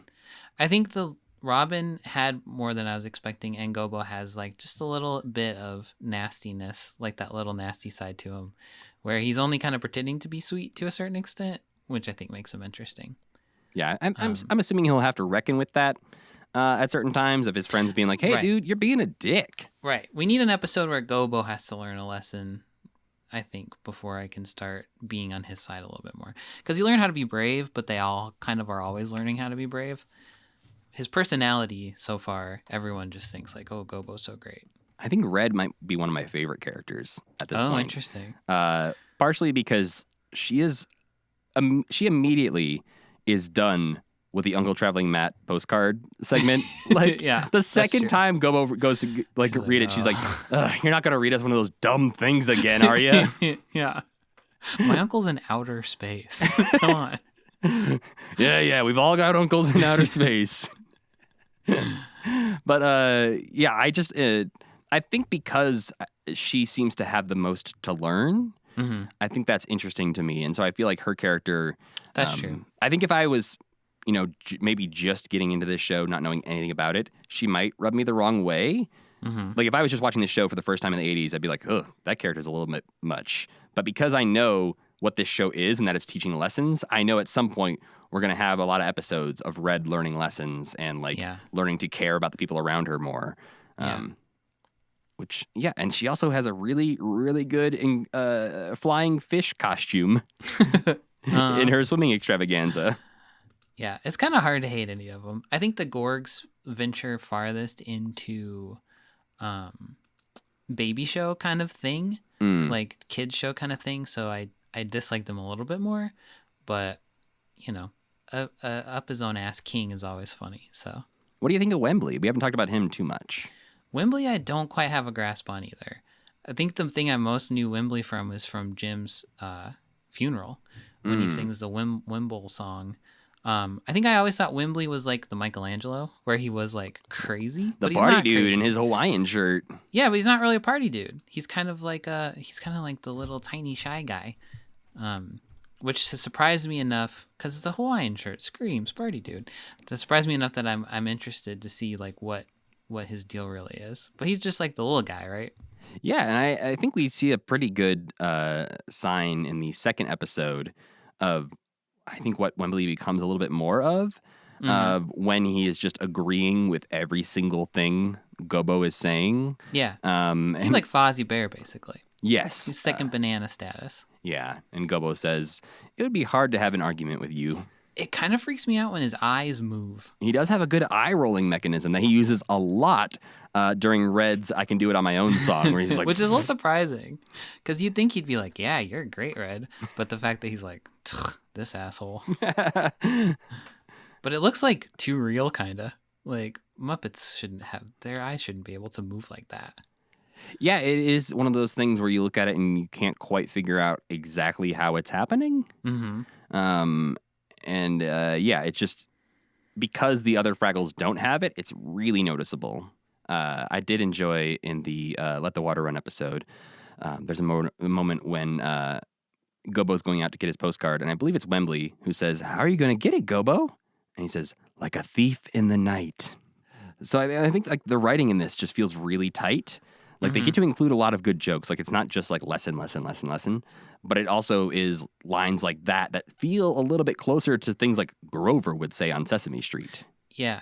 I didn't think of how Sesame Street compares to this stuff. But yeah, it's not also like joke like Muppet Show, where you know at the end of the day no one's going to have learned anything. Or like every scene you know is going to end in a joke. Well, and things won't matter to the next episode. Like, obviously, Fraggle Rock is episodic in the way that, like, not a lot carries over from episode to episode, but you feel like the characters have actually learned something at the end of an episode. Or at least you feel like the lore of the world build up, probably. Yeah. The last thing I want to mention about one of the weird random puppets in this episode, or in this batch of episodes, is in the You Can't Do That Without a Hat episode. There's a character who Boober stands up to when he's trying to prove he's brave, just passing by in the background, who has a big old horn for a nose and sort of looks like an old school, like, Ed Sullivan, Johnny Carson kind of Muppet character. Mm-hmm. And Boober yells, "Is that your nose or did you swallow a trumpet?" This, according to, some information learned later on through documents, is called the Blustering Bellow Pain Monster.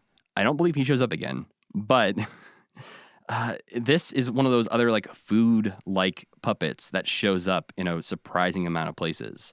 The designer and fabricator, Sal Denaro, says, "This puppet was something I designed and fabricated sometime between 1978 and 1979 for the Muppet Show. I was not asked to make him. I just built him with the expectation that he would be used for the TV show. So when he was shipped out from the New York Muppet Workshop to London, it was the last I saw of that puppet, and he was modified from what I made. So he made something that looks like a bug, like it looks sort of like a cockroach kind of grasshoppery thing. And it is one of those things that every image I see of what this puppet became doesn't look like the same puppet to me. Like, it seems like they're just making it up, but I have to trust Muppet Wiki and their sources because they've not really led us astray before. So it says that basically a modified version of that puppet was used as a whatnot in a Muppet Show episode in season 5. He also appears as one of the skiers, or I think that's the same episode. He appears as one of the skiers in the opening number of Tumbling Tumbleweeds, which I think is just like when the skiers are like flipping around. And I don't remember seeing anyone who looks like this or a bug in the Tumbling Tumbleweeds. No. But then apparently this puppet would also go on to be used in like some other like videos that they would make for the Muppets, and also pops up in the background of the Muppets, the movie, and Muppets Most Wanted. What the heck? So this weird ass puppet who was just made in 1979. I don't know if he was just like made in a sturdy way that everyone's like, yeah, we got to keep using that thing because it hasn't fallen apart yet, has apparently lived on pretty much till this day. Oh, yeah, I can kind of see in the Muppet Show how that could be him. Like, no, I don't know. His nose is so different. Weird. I think That it's doesn't only seem based right to me. on people telling the story about that, and like he has a tag inside of him that has stayed consistently. Right. Like it says what it is. So I think he's been pulled apart and rebuilt quite a few times. But Uh-huh. I thought it was interesting because I was like, oh, does that character come back or does he have a name? And then it was like this whole rabbit hole I fell into. Stuck a trumpet on his nose. Seems like that is what he's stuck with now, though.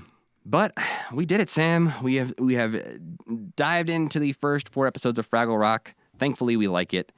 Do you have any last thoughts on Fraggle Rock before we move on? Now I'm just nervous about Muppet Babies. I But think I'm see, going to hate that. Maybe you'll love it.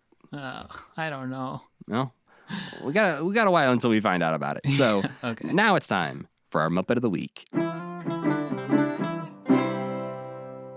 This week's Muppet of the Week is none other than Gobo Fraggle. But yeah, Gobo, orange skin, pinkish purple little hair. You probably know him. He's a slightly Canadian character in Fraggle Rock.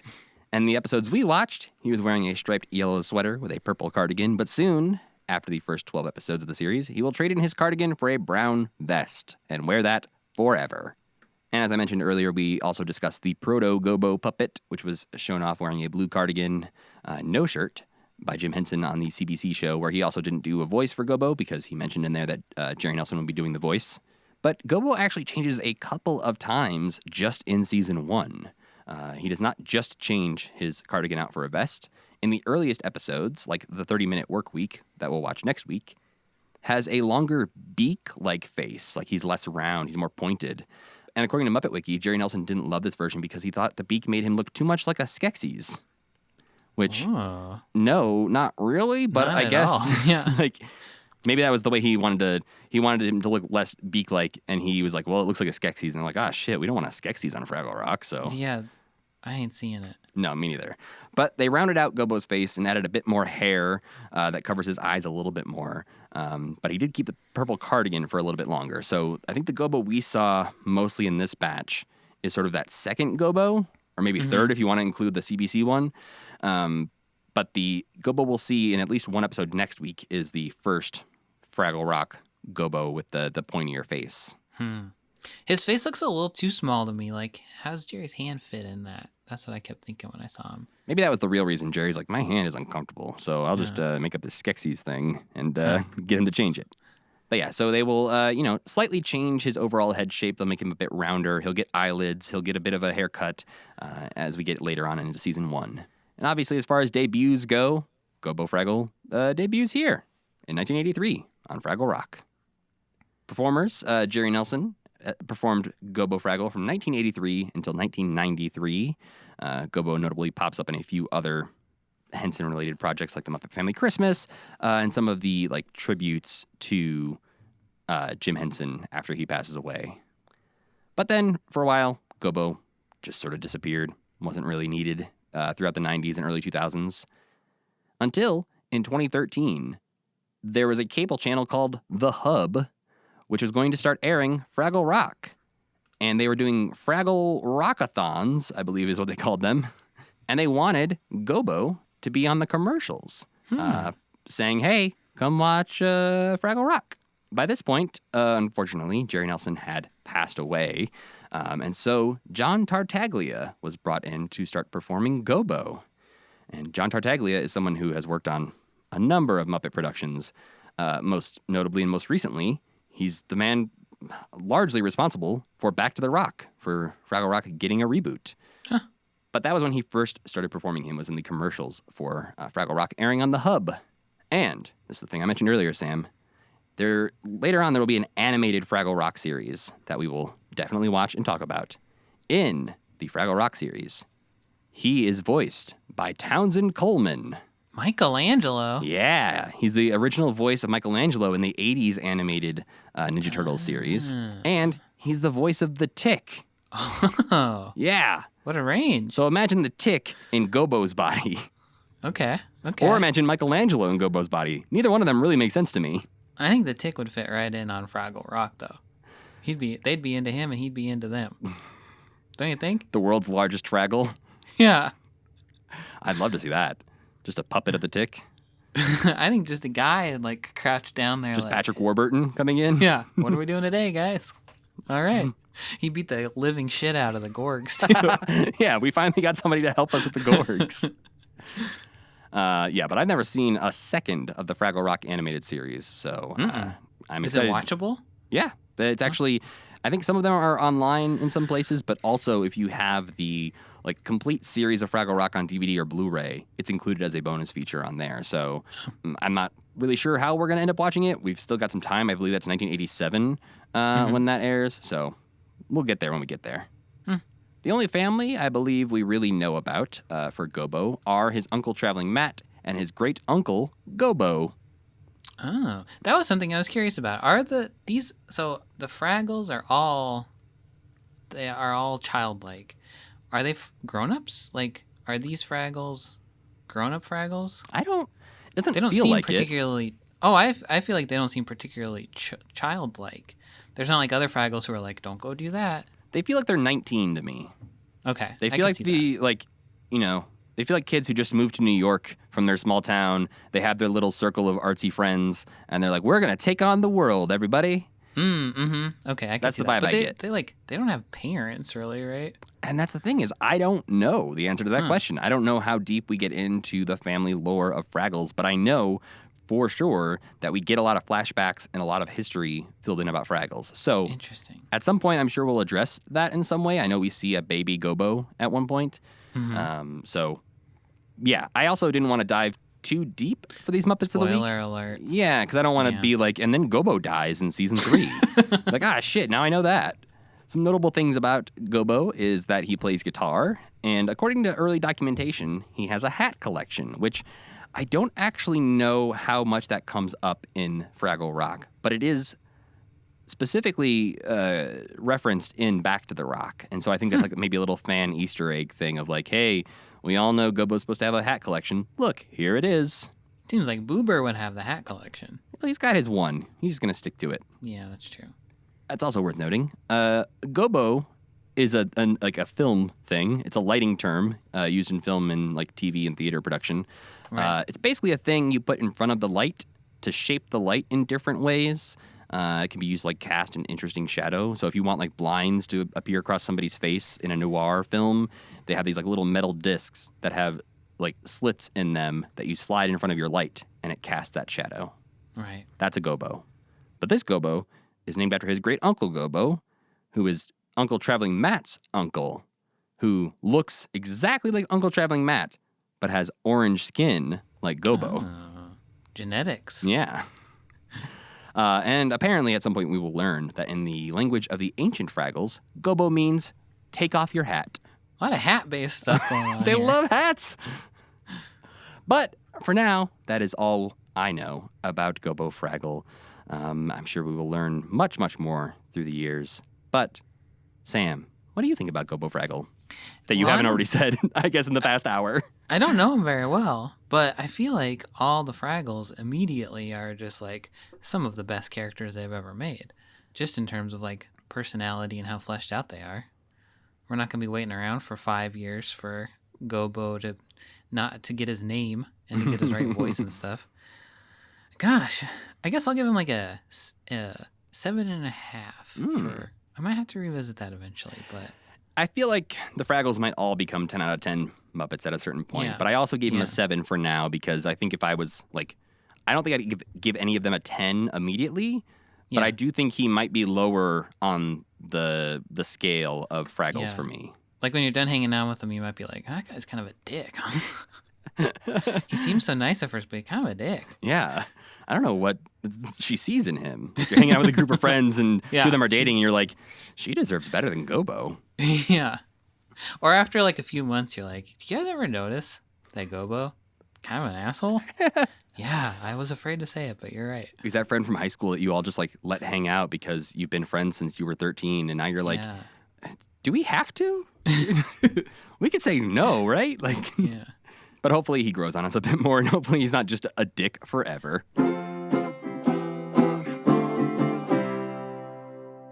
So that does it for our first episode here about Fraggle Rock. Sam, you think we'll still do 4 episodes a week for now? I think so. I think easily we could do 4 episodes a week. Yeah, opinion. it felt a little daunting when I put it on our schedule because basically, for those who are, listening, which is everyone but me and Sam. Well, and actually, I'm listening right now, too. I'm editing. Yeah, Hello, I Sam. listen back to it after it's live, too. So it's everyone. Everyone listens to this podcast. Basically, the thought process here is that we're sort of going a month at a time through 1983 for now. So, like, the first 4 episodes aired in January, the next 4 air in February. That might change from time to time as we go through or have to, like, stop and watch other things like Rocky Mountain Holiday or Big Bird in China. But for now, to sort of get through Fraggle Rock and the years, we didn't want to stop and talk about Fraggle Rock for the next, like, specifically, we didn't want to talk about Fraggle Rock Season 1 for, like, the next year of this podcast. So we chose to do 4 at a time, which I think is probably the right speed to do this. And, yeah, I'm excited to watch the rest. I think it makes good sense.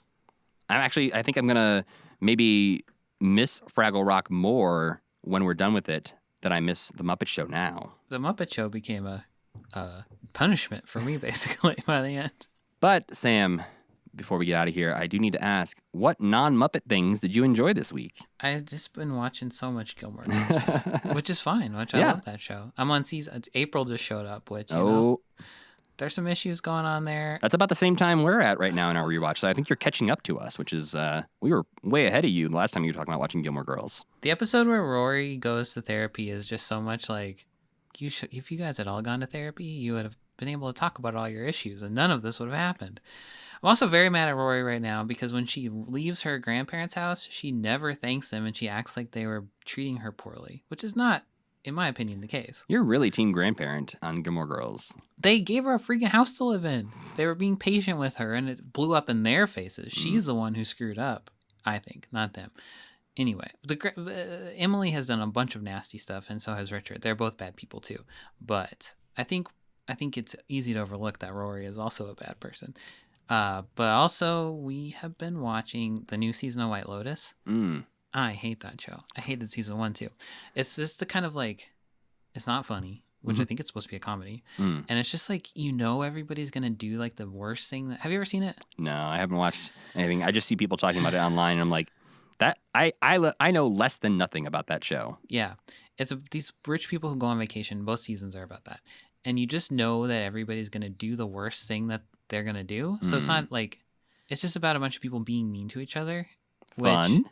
I know sometimes you don't like things where it's like that, and I do. Yeah. But this is like that, and it's also not funny or entertaining or interesting at all. It's just people being nasty, and I don't understand the point of it. Interesting. But also, I'm just in such a deep, dark Dwarf Fortress hole, which I knew I would get into.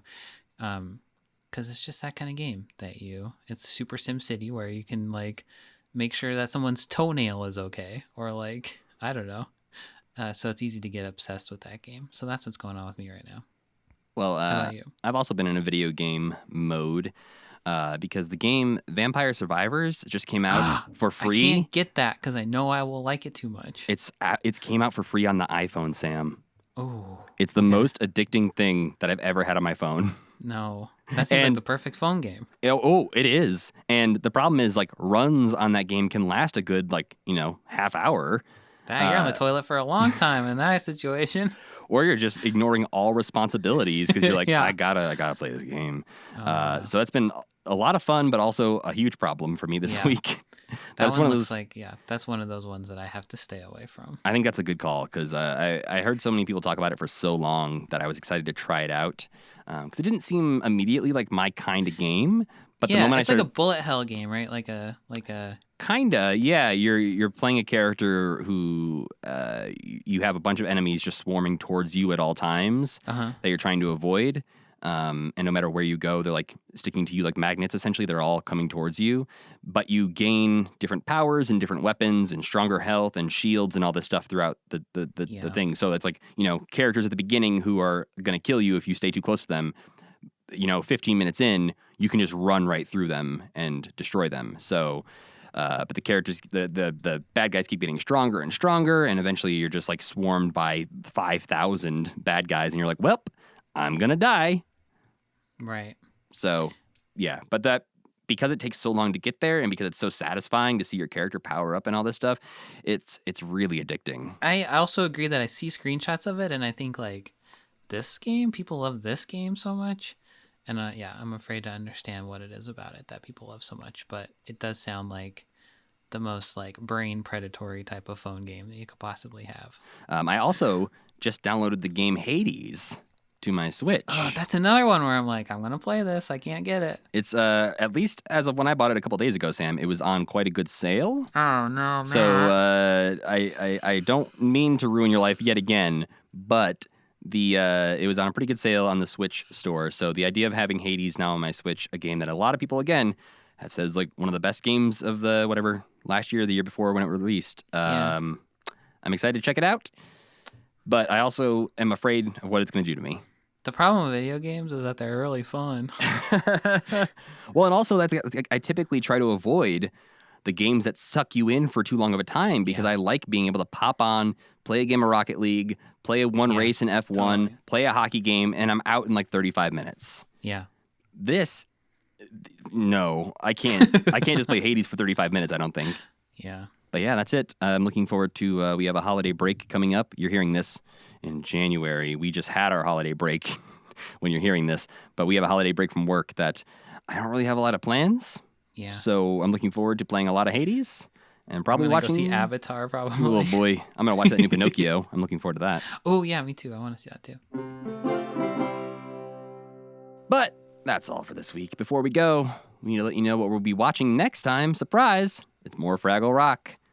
We'll be watching the next 4 episodes that aired in February 1983, and those are episodes 5 through 8, entitled "The 30-Minute Work Week," "The Preachification of Convincing John," I Want to Be You, and "The Terrible Tunnel."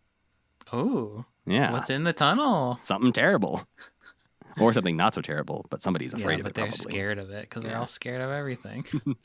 But obviously, this is Kermitment, so that's not all we're going to watch, because we also have a couple of clips of Jim Henson and Frank Oz from February 1983, where they are promoting The Dark Crystal being released in the UK. So we'll be watching their appearances on Russell Hardy and Good Morning Britain. Speaking, by the way, of appearances in the UK, Oh yeah. we were just on BBC Radio 2 a few long weeks time ago ago as you're from hearing when you're this. listening to this. Yeah. But I do believe you can still go find the radio show and listen to our appearance. We were on O.J. Borg's radio show, quizzing him about Muppet Christmas Carol for the 30th anniversary. And that was weird. It was so weird. I was It was so a lot scared. of fun. Me and Sam both were like, afterwards, we're like, man, we could have done that for like an hour. That would have been a lot of fun. But we had like 15 minutes. But you can go listen to it, I believe, it's the next month after when it happened. So good luck figuring that out. Yeah. But maybe we can sort of rip that in some way. Sorry, BBC, and share that maybe in part of an episode in the future or something. Yeah. It was cool because the DJ, OJ Borg, was like, oh yeah, I made a documentary about where I talked to Brian Henson, like right when we logged on, and we were like, what? Oh, okay. We're going to know all the answers to our questions then. Yeah, we did not have that familiarity. We knew he was a Muppet fan. We didn't realize he had produced a whole hour-long audio documentary about the history of the Muppets where he talked to all these important people and was like, oh, you're going to know the answers to all these. But thankfully, we did fool him. So you'll have to listen to it to figure out how and how many times we fooled him. We need to thank our friend Tuna for making the music for this podcast and Cassie Wilson for singing our theme song. Don't forget to go to Kermitment.com to pick up a Kermitment logo enamel pin or check out our Patreon page. You can also email us either through Kermitment.com or at mail@Kermitment.com if you have any questions or links to things that, you know, like, hey, you guys going to talk about this? The answer is probably yes, but there's also things that maybe I have missed in my research. So if there's some things coming up in 1983 that you want to make sure we see and we talk about, send them our way. And you can follow this podcast on Twitter and Instagram at KermitmentPod, where we post links to the things that we watch and let you know where you can watch the things we're watching so you can, you know, keep up with the podcast. And you can also follow me on the internet at Matthew Gatos. And I'm Sam Schultz. And as always, keep believing. Keep pretending.